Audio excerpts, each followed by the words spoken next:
ఆవిర్భావ దినోత్సవం గ్రాండ్గా జరుగుతున్నటువంటి మన జనసేన పార్టీ ఈ సభకి విచ్చేసినటువంటి కార్యకర్తలకి, జన సైనికులకి, వీర మహిళలకి అందరికీ,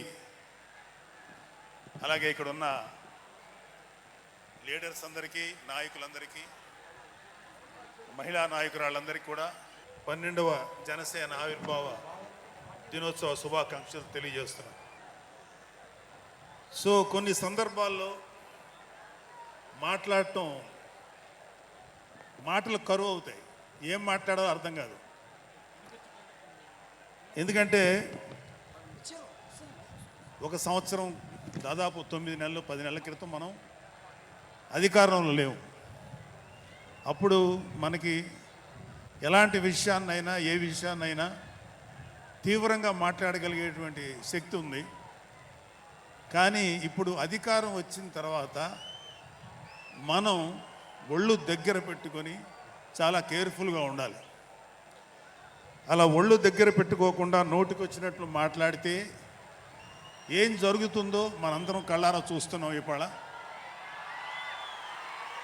అహంకారం తలకెక్కి నోటికి వచ్చినట్లు మాట్లాడి చిన్న పెద్ద తేడా లేకుండా బిహేవ్ చేసినటువంటి, మాట్లాడినటువంటి కొంతమంది ప్రతిపక్ష అని చెప్పలేములేండి, ప్రతిపక్షం లేదు కదా, నాయకులకి ఏం జరిగిందో తెలుసుకున్నాం. కాబట్టి ప్రతి మాట ఆచితూచి మాట్లాడాలి. సో అందుకని కొంచెం అది కూడా కాకుండా మేమందరం కూడా మాకు కొన్ని లిమిటేషన్స్ ఉన్నాయి. మన ప్రెసిడెంట్ గారు ఏమాత్రం ఒక మాట తేడాగా మాట్లాడినా ఒక ఏ విధంగానూ స్పేర్ చేయనటువంటి వ్యక్తి, ఒక డిసిప్లైన్డ్ లీడర్ ఆయన. సో ఆయన ఆధ్వర్యంలో చాలా జాగ్రత్తగా పనిచేస్తాం, జాగ్రత్తగా మాట్లాడతాం. Thank you very much. అసలు ఒక 12 సంవత్సరాల కాలం అంటే మన హిందూ సాంప్రదాయంలో 12 సంవత్సరాలకి ఒక ప్రత్యేకత ఉంది. మన కృష్ణా, గోదావరి లాంటి నదులకి పుష్కరాలు జరుగుతుంటాయి. చాలా పవిత్రమైన రోజులు అవి. అలాగా మిగతా అన్ని ఆవిర్భావ సభలు ఒక ఎత్తు అయితే ఈ 12వ ఆవిర్భావ సభ ఒక నదికి వచ్చిన పుష్కరాలు ఎంత పవిత్రమైనయో అంత గొప్ప రోజు ఈరోజు. సో ఈ అవకాశం మనకి ఇచ్చినటువంటి పవన్ కళ్యాణ్ గారికి మనం అందరూ సదా కృతజ్ఞులై ఉండాలి. ఇప్పుడు పవన్ కళ్యాణ్ గారు ఆయన సాధించినటువంటి సక్సెస్, ఆయన సాధించినటువంటి విజయం మనం ప్రత్యేకంగా చెప్పుకోకర్లా. 100కి 100% స్ట్రైక్ రేట్ తోటి ఆయన విజయాన్ని, అద్భుతమైన విజయాన్ని సాధించడంతో పాటు అటు రాష్ట్రంలోనూ దేశంలోనూ ప్రభుత్వాలు నిలబెట్టడానికి ఒక వెన్నెముగ్గా నిలిచారు. సో ఆయన గురించి ప్రత్యేకంగా ఏమీ మాట్లాడక్కర్లేదు, ఎందుకంటే చాలామంది చాలాసార్లు మాట్లాడుతున్నారు. మనం తెల్లారులేస్తే టీవీల్లో అన్ని చోట్ల చూస్తున్నాం. ఆయన తీసుకున్నటువంటి Panchayati Raj, water works, forest department ఎంత ఎఫిషియెంట్గా పనిచేస్తున్నారో, అలాగే మన మినిస్టర్లు తీసుకున్నటువంటి ముఖ్యమైన శాఖలన్నీ కూడా ఎంత ఎఫిషియెంట్గా పనిచేస్తారో మనందరం చూస్తున్నాం. సో స్పెసిఫిక్గా కళ్యాణ్ బాబు గారు ఎంత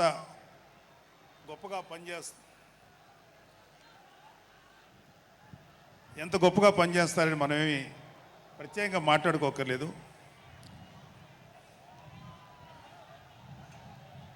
సో అయితే ఎన్ని మాట్లాడినా ఒక విషయం అయితే మనం మాట్లాడుకోవాలి. ఒక సినిమా స్క్రిప్ట్ కానీ, ఒక ఉపన్యాసం కానీ, దానికి కొన్ని లక్షణాలు ఉంటాయి. అంటే ప్రతి స్పీచ్లోనూ ఒక హీరో, అంటే ఒక సినిమాకి చెప్పిన ఒక హీరో, ఒక విలను, ఒక హీరోయిన్, ఒక హాస్యగాడు, ఇలా ఉంటారు. సో మనం వైసీపీ హాస్యగాళ్ళ గురించి చెప్పుకోకుండా ఈ స్పీచ్ని ఎండ్ చేయలేం. ఎందుకంటే జగన్ లాంటి హాస్యనటుడు కనే కళల గురించి మీకు చెప్పాలి. ఆయన ఎలక్షన్స్ అయిపోక ముందు నిద్రలోకి వెళ్ళారు. ఇప్పటికి నిద్ర లేవాలి. అప్పుడప్పుడు నిద్రలో లేచి కలవరిస్తుంటారు. మొన్న కూడా ఒక మాట చూశారు. కళ్ళు మూసి తెరిచేలోగా 9 నెలలు అయిపోయినాయి, ఇంకెంత, ఇంకాసారి కళ్ళు మూసి తెరిచేలోపుగా 5 ఏళ్ళు అయిపోతాయి, ఆ తర్వాత అధికారం మాదే అని ఆయన మాట్లాడుతుంటే అంతకన్నా ఏ హాస్యగాడు కూడా అంత అద్భుతంగా చేయలేడు. అంత అద్భుతంగా హాస్యం చూపిస్తున్నారు ఆయన.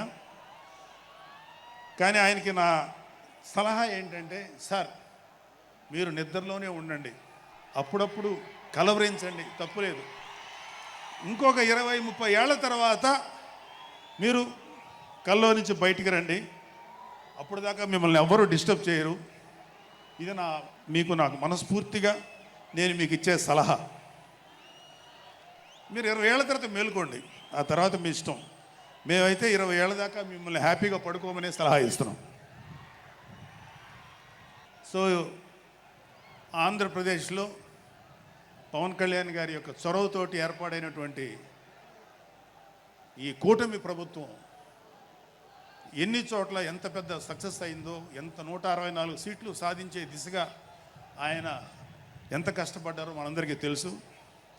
అయితే మా అదృష్టం ఏంటంటే ఇక్కడ పిఠాపురంలో జరుగుతుంది కాబట్టి పిఠాపురంలో ఎలక్షన్స్ ఎలా జరిగినాయో ఒక 2 మాటలు చెప్పకపోతే, నేను పిఠాపురంలో పనిచేసి పిఠాపురం అభిమానుల యొక్క అభిమానాన్ని చూరుకున్న పవన్ కళ్యాణ్ గారికి, అలాగే పిఠాపురం యొక్క జన సైనికులకి, పౌరులకి నేను కృతజ్ఞత చూపించినట్టు అవుతుంది. సో వాళ్ళ కోసం ఈ 2 మాటలు మాట్లాడుతున్నాం. సో పవన్ కళ్యాణ్ గారు పిఠాపురంలో మమ్మల్ని పనిచేయమన్నారు. అంటే నన్ను, మా ఫ్రెండ్ అజయ్ గారిని, అలాగే మర్రెడ్డి గారిని, రత్నం గారిని, శంకర్ గౌడు, మహేంద్ర, పంచకర్ల సందీపు, ఇలా మాకందరికీ పిఠాపురంలో పనిచేసే అవకాశం ఇచ్చారు. మేము పని మొదలెట్టిన తర్వాత మాకు అర్థమైంది ఏంటంటే, పవన్ కళ్యాణ్ గారికి ఆల్రెడీ ఇక్కడ విజయం ఖరారైంది. మనం ఓన్లీ పని చేస్తున్నట్టుగా ఉండడమే తప్ప మనం కొత్తగా చేయాల్సిన పని ఏమీ లేదు అని చెప్పి నాకు అర్థమైంది. నాకే కాదు మా అందరికీ అర్థమైంది. సో మేము దీన్ని ఎంత గొప్ప అదృష్టంగా తీసుకుంటున్నామంటే, పవన్ కళ్యాణ్ గారు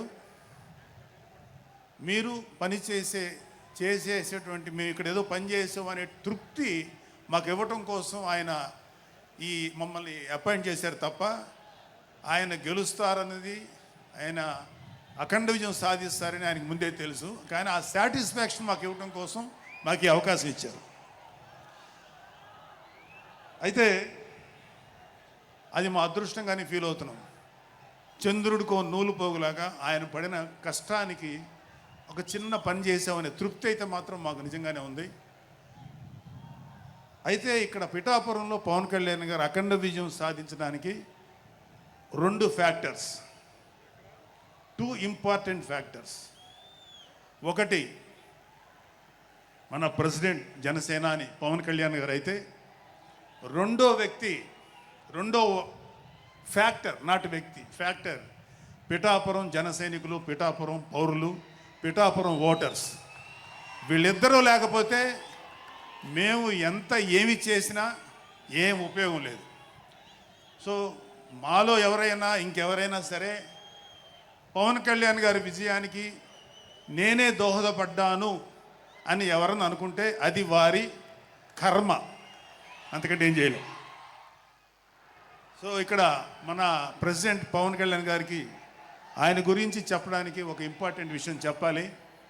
అది ఏంటంటే, మొన్న ఈ మధ్యన మా అమ్మగారితో మాట్లాడుతున్నప్పుడు మా కళ్యాణ్ బాబు గురించి ఒక మాట వచ్చింది. యాక్చువల్గా ఇక్కడ నేను ఒక అన్నగా మాట్లాడకూడదు, కానీ నేను ఒక పార్టీ జనరల్ సెక్రటరీగా మాట్లాడాల్సి వచ్చినా కూడా ఒక అన్నగా ఈ ఒక్క విషయం నేను చొరవ తీసుకుని మాట్లాడాలి. సో మా అమ్మని అడిగాను, అంటే ఆవిడ నాతో చాలా ఫ్రెండ్లీగా ఉంటుంది. ఆవిడని అడిగా, ఏదో మాటల్లో వచ్చింది, అమ్మ మమ్మల్ని, అంటే ఏ తల్లి అయినా ఒక ఆడతల్లి, ఒక స్త్రీమూర్తి బిడ్డను కనేటప్పుడు చాలా నొప్పులు పడుతుంది. అది ఒక పునర్జన్మ అంటారు. అలాంటిది నేను మా అమ్మని అడిగా, నేను పుట్టినప్పుడు ఏమన్నా పెయిన్స్ అనుభవించావమ్మా అని. మా అమ్మ అంది, నువ్వు పుట్టినప్పుడు నేను అనుభవించిన పెయిన్స్ భూమి మీద ఆడది అనుభవించలేదు, అంత కష్టం పెట్టేవాడిని. అది మా అమ్మ చెప్పింది నా గురించి. సరే కళ్యాణ్ బాబు ఎలాగా అన్న. గొప్ప విషయం అంటే నేను షాక్ అయ్యా. వాడు పుట్టినప్పుడు నాకు పెయిన్ అనేది కొంచెం కూడా తెలియలేదురా, అలాగా నాకు పెయిన్ లేకుండా పెయిన్ ఇవ్వకుండా పుట్టాడు అని. ఈ విషయం నేను కొంచెం షాక్ అయ్యా. అదేంటమ్మా కనీసం పెయిన్స్ ఉంటాయి కదా, ఏమోరా నాకు ఏమాత్రం పెయిన్ తెలియకుండా పుట్టాడని. సో నేను ఏమంటానంటే, పుట్టేటప్పుడు కన్న తల్లికి కూడా ఏమాత్రం నొప్పి బాధ ఇవ్వకుండా పుట్టిన పవన్ కళ్యాణ్ లాంటోడు, అలాంటి నాయకుడు ఈ కూటమి భాగస్వామ్యంలో ఉప ముఖ్యమంత్రిగా ఉన్న నాయకుడు ప్రజలకి ఎందుకు బాధలు రానిస్తాడు? వాళ్ళకి ఏ బాధలు కష్టాలు రాకుండా గుండెల్లో పెట్టుకొని చూసుకుంటాడు. అది మనం కళ్ళారా ఈరోజు చూస్తున్నాం. ఇప్పుడు మనం చూస్తున్నది ఆవగింజలో అరవంతు మాత్రమే. కూటమి భాగస్వామ్యంలో పవన్ కళ్యాణ్ గారి భాగస్వామ్యంలో జరుగుతున్న కూటమి ప్రభుత్వం పరిపాలన ఆవగింజలు అరశాతమే. ఇంకా చాలా ఉంది. ఇప్పుడు చూస్తుంది just tip of the iceberg. అద్భుతమైన పరిపాలన మనకు రాబోతుంది. రాబోయే 20 ఏళ్లలో ఆంధ్రప్రదేశ్ ఒక స్వర్ణయుగం చూడబోతుంది. ఎందుకంటే ఎప్పుడో స్వాతంత్రం రోజుల్లో కొంతమంది మహానుభావులు పుట్టారు. అలాంటి వ్యక్తి ఈరోజు పుట్టడం, ఈరోజు మన ముందు ఉండటం మన అదృష్టం. అలాంటి వ్యక్తి దగ్గర పని చేయడానికి ఇగో ఈ స్టేజ్ మీద ఉన్న ప్రతి ఒక్కళ్ళం గర్వంగా ఫీల్ అవుతున్నాం. మాకు పదవులు వచ్చినా రాకపోయినా ఆయనకి సేవ చేస్తాం. నేనేమంటానంటే, మీరందరూ తెలుసుకోవాల్సింది, మీరు పవన్ కళ్యాణ్ అంత గొప్పవాడు కండి, తప్పులేదు. రాకపోతే అంతగా అవ్వలేకపోతే ఒక గొప్పవాడికి అనుచరుడిగా మారండి, ఏదైనా మంచిదే. నేను ఆ పని చేశాను. రెండో పని, పవన్ కళ్యాణ్ గారు అంత గొప్పగా నేను అయ్యే దమ్ము లేదు, కానీ ఆయనకి అనుచరుడిగా మాత్రం నాకు అవకాశం ఇచ్చారు. అది నేను చాలా సంతోషపడతాను. ఎందుకంటే ఇవాళ కళ్యాణ్ బాబు లాంటి వ్యక్తి, ఇక్కడ ఉన్నటువంటి మా నాయకులు ఎవరైనా సరే, మేము చూస్తున్నది కేవలం ఒక జనరేషన్ కాదు, రాబోయే 3-4 జనరేషన్స్. అంటే మీరు, మీ పిల్లలు, మీ గ్రాండ్ చిల్డ్రన్ ఎంత మంచి ప్రపంచాన్ని చూడాలి, ఎంత మంచి జీవితాన్ని చూడాలి, ఎంత చక్కటి అవకాశాలు రావాలి అనేటువంటి ఆలోచనతోటే ముందుకెళ్తున్నాం. ఖచ్చితంగా రాబోయే 20 ఏళ్లలో ఇది జరిగి తీరుతుంది. పవన్ కళ్యాణ్ గారు ఒక జనరేషన్ కోసం కాదు, రాబోయే 2-3 జనరేషన్ల కోసం కూడా ఆలోచించగలిగేటువంటి గొప్ప నాయకుడు. ఇంకొక చిన్న విషయం ఏంటంటే,